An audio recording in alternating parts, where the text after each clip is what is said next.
నువ్వు చేస్తుందేం బాగోలేదు సత్య. ఏం చేశాను? ఏం చేసావా?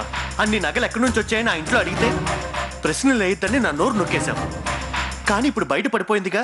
ఓ శభాష్, అంతా వినేసావన్నమాట. No problem. వింటే విన్నావు గాని ఏమి విననట్టు చూడనట్టు ఉండు. సొంత అక్క కన్నా ఎక్కువగా అభిమానించే రాధిక్కి ఇలాంటి ద్రోహం చేస్తావా? ఇది చూస్తూ నేను ఊరుకోను సత్య. ఊరుకోక ఏం చేస్తావు? పంచాయతీ పెట్టిస్తావా? పోలీస్ కంప్లైంట్ ఇస్తావా? సిబిఐ ఎంక్వైరీ చేయిస్తావా? నీ ఇష్టం. చూడు, ఈ ఇంటి ఉప్పు తింటున్నానన్న విశ్వాసంతో నువ్వు ఏం చేసినా పర్వాలేదు. చేసుకో పో.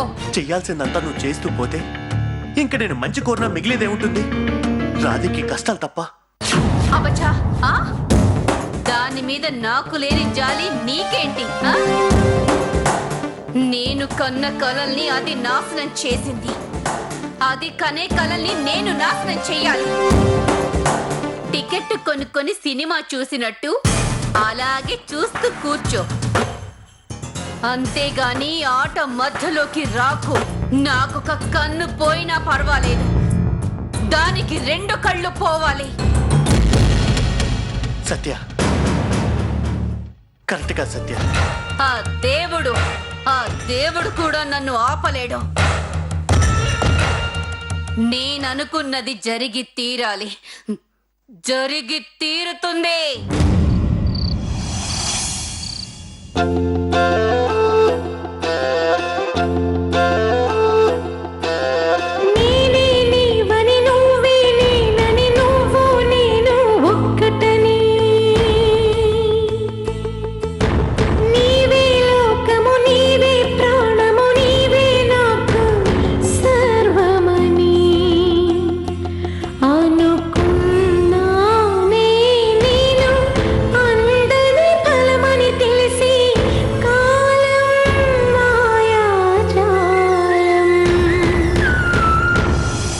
గులాబీ రేకుల వర్షంలో నా రాధికి తడిసి ముద్దవ్వాలి.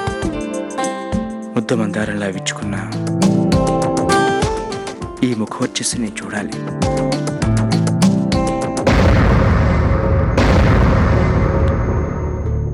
అందమైన రోజు కోసం, అందమైన రాత్రి కోసం నేను ఎన్నో రోజులుగా ఎదురు చూస్తున్నాను రాధిక. మన ప్రేమ అమరం. ఏంటి రాధిక? ఏంటి అదిలో ఉన్నా? ఏమైంది?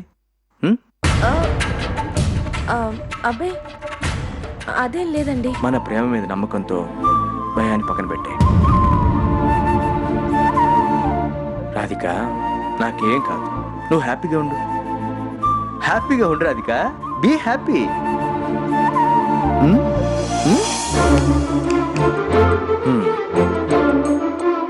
ఈ ఇంట్లో శుభకార్యం జరుగుతోందిరా. నాకు చాలా సంతోషంగా ఉంది. ఈ సందర్భంగా వాళ్ళకు మనం ఇచ్చే చిరు కానుక.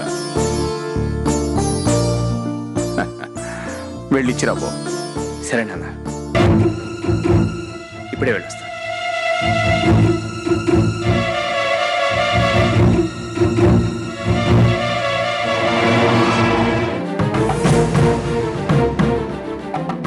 ఏమండి, ఒక్క నిమిషం.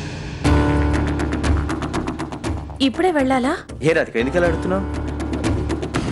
ఏం లేదు, వెళ్ళక తప్పదంటారా? అవును, వెళ్ళాలి. ఏ? మీరు దయచేసి ఎక్కడికి వెళ్ళొద్దు.